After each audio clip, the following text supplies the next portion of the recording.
दुचाकीवरून आलेल्या तिघा चोरट्यांनी भरदिवसा धुमाकूळ घालत बंदुकीचा धाक दाखवून संगमनेर तालुक्याच्या पठार भागातील बोटा, कर्जुले पठार, गुंजाळवाडी या गावांमध्ये 3 घरे फोडली. सोन्याचे दागिने, रोख रकमेसह लाखोंचा मुद्देमाल लंपास केल्याची ही घटना सोमवार दिनांक 30 जून रोजी दुपारच्या सुमारास घडली आहे. एका दिवशी 3 घरे फोडल्याने नागरिकांमध्ये घबराट पसरली आहे. सोमवारी दुपारी बोटा येथील रहिवासी संभाजी शिवाजी काळे व त्यांच्या पत्नी सुशीला हे घराच्या पाठीमागे असणाऱ्या डाळिंबाच्या शेतात काम करत होते. त्यांची मुलगी करिश्मा एकटीच घरात होती. दुपारी 1:15 वाजताच्या सुमारास 3 अज्ञातांनी घरात प्रवेश केला. त्यांनी करिश्मा हिस धमकावत घरातील कपाटाची उचकापाचक करत सोन्याची अंगठी व रोख रक्कम घेऊन घराचा दरवाजा बाहेरून लावत पोबारा केला आहे. त्यानंतर करिश्मा हिने तिच्या आईवडिलांना जोरजोरात आवाज दिला व घडली घटना सांगितली आहे. मी आतमध्ये झोपले होते. त्यानंतर दरवाजाचा आवाज झाला तर 2 जण आतमध्ये आले. मला वाटलं माझी मम्मी. मी पाहिलं तर मुलगा दिसला. तर मी म्हटलं कोण आहे तुम्ही? ते म्हणले आम्ही इथलेच आहे, काही ओरडू नको, काही बोलू नको, शांत राहा. मला घाबरवण्याचा प्रयत्न केला, हातातली ती वस्तू दाखवून. काय वस्तू होती? ते कपाट खोलण्याची इस्को चावी होती मोठी. तर मग म्हटलं ठीक आहे. त्यानंतर त्यांनी एक जण ह्या रूममध्ये गेला, एक जण त्या रूममध्ये शोधायला लागले. विचारलं सामान कुठे, पैसे कुठे, दागिने कुठे. मी म्हटलं घरात काही नाही. त्यानंतर मग ते सगळं घेतलं, जेवढं भेटलं तेवढं, आणि गेली. दरवाजा माझा बंद करून गेली. बंद म्हणजे बाहेरून कडी लावली? बाहेरून कडी लावली आणि निघून गेली. किती वाजता घटना घडली ही नेमकी? 1:25 काय गाडी वगैरे होती का त्यांच्याकडे? गाडी होती त्यांच्याकडे.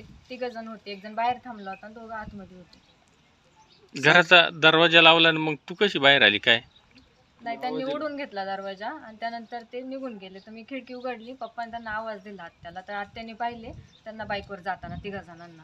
त्यानंतर पप्पा आले, मग मी बाहेर पडली. मी पाठीमागं बागामध्ये होतो. बाहेरून दरवाजा त्यांनी लॉक करून ते पळाले. मग ते मुलीने मला खिडकीतून आवाज दिला का पप्पा. तर मग असा आवाज थोडासा घाबरल्यासारखा आल्यावर मी म्हटलं काहीतरी डाऊट आला. मी पळत आलो तर माझ्यासोबत एक जण होता आमचा कामावाला. आम्ही दोघं पळत आलो. तर मग मी म्हटलं हे पायीच पळालेत का काय, आम्हाला काही लक्षात नाही आलं मोटरसायकलवर आहे का काही. ते आम्ही खाली धाब्याच्या बाजूला पळालो. मधून इकडं बाजरी बघत मग तिकडून असा 2-3 जण आम्ही आलो तिकडून. मग ते बाहेरचा दरवाजा उघडून हे केलं. तर मुलीला म्हणजे ती घाबरली होती. घाबरल्या अवस्थेत तिने सामान विमान त्यांनी उचकापाचक करून काही हे सोन्यानांना घेऊन गेले, पळाले. मग आता काय काय चोरी झाली तुमच्या घरातून? आता एक अंगठी, एक हार आणि मी 5,000 रुपये काढले होते. ते कामावाल्यांना द्यायला, ते वरच्यावर होते, ते घेऊन गेले. चोरट्यांनी कर्जुले पठार येथे जात अक्षय पाराजी गोडसे यांचे बंद घराचा कोयंडा तोडून दोघांनी आत प्रवेश केला व एक जण बाहेर उभा असल्याने गोडसे यांनी शेतातून त्याला पाहिले. त्यांनी घराकडे धाव घेतली असता त्यावेळी घरातील 2 जण त्यांना बाहेर येताना दिसले. गोडसे यांनी त्यांना हटकविण्याचा प्रयत्न केला असता चोरट्यांनी बंदुकीचा धाक दाखवून धूम ठोकली. यात सोन्याचे दागिने व रोख रक्कम चोरट्यांनी चोरून नेल्याचे गोडसे यांनी सांगितले. आज दुपारी 2 वाजता साधारणपणे माझ्या घरी चोरी झालेली आहे. त्या चोरीस मी 1 वाजता स्प्रे मारायला गेलो. त्यानंतर आलो तर घराकडे लक्ष गेलं. घराकडे बघितलं तर घराचे दरवाजे पूर्णपणे तोडले गेले, कोंड्या तोडला गेलेला आहे आणि त्याचं कुलूप पण काढलं. आतमध्ये नंतर बघतात सोनं घरातलं आणि 10,000 रुपये रक्कम गायब झाली असं आढळलं. चोरटे पळून जाताना मी पाहिले. त्यांची गाडी युनिकॉर्न गाडी होती. मी त्यांना दगड पण मारला तरी देखील ते पळून गेले. किती जण मला बंदूक दाखवली. किती जण होते ते? 3 जण होते साधारणपणे. त्यांनी सोनं 7 तोळे सोनं आणि अर्धा ग्रॅम एक कानातलं म्हणजे 7.5 तोळे सोनं आणि 10,000 रुपये रोख रक्कम चोरट्यांनी चोरून लंपास केले. पुढं जाऊन पण त्यांनी चोरी केली असं आढळण्यात आलं मला. नंतर मी पोलीस प्रशासनाने भेट घेतली. पण पोलीस प्रशासनाला मी अशी विनंती करतो की लवकर आम्हाला गोरगरिबांना न्याय द्यावा. अशी आम्ही शेतकरी वर्ग आहे, शेतकऱ्यांना न्याय द्यावा अशीच पोलीस प्रशासनाला प्रार्थना करतो. यानंतर चोरट्यांनी गुंजाळवाडी पठार येथे आपला मोर्चा वळविला. लहान भाऊ कारभारी कराळे हे त्यांच्या दुकानात असताना 1:15-2 वाजताच्या सुमारास त्यांचे बंद घर फोडून त्यांचेही सोन्याचे दागिने व रोख रक्कम चोरट्यांनी चोरून नेली. मुलीची शाळा सुटल्यानंतर मुलीला घरी सोडवण्यासाठी गेल्यावर कराळे यांच्या ही घटना लक्षात आली. तर चोरटे या ठिकाणी CCTVत देखील कैद झालेले दिसत आहेत. लहान भाऊ कारभारी कराळे, राहणार गुंजावडी पठार. माझ्या घरी चोरी झालेली आहे. कमी 1:45 दरम्यान चोरी झालेली आहे. मी दुकानावर असताना माझी मुलगी 5-5:30ला शाळेतून आल्यानंतर मी घरी आल्यानंतर पाहिलं तर मुलगी मला बोलली की पप्पा घर लावलं नव्हतं का. म्हटलं मी कुलूप लावून आलेलो आहे. त्यानंतर तिनं दरवाजा लोटला तर उघड ती म्हणे एवढा पसारा कसं काय टाकला भाऊ घरात. मग नंतर पाहिलं तर पूर्ण कपाट आणि ते तोडलेलं होतं आणि अख्खे कपडे वगैरे बाहेर, सुटकेस वगैरे सगळं बाहेर टाकलेलं होतं आणि त्यातून मग पाहिलं तर सगळे चोरी गेलेले होते. तर मग कमी तर माझे 6-7 तोळे सोनं ठेवलेलं होतं मी आणि 30,000 रुपये कॅश होती. तेवढी गेली, चोरीला गेलेली आहे. एवढ्या पोलिसांनी लवकरात लवकर शोध लावावा अशी आमची इच्छा आहे.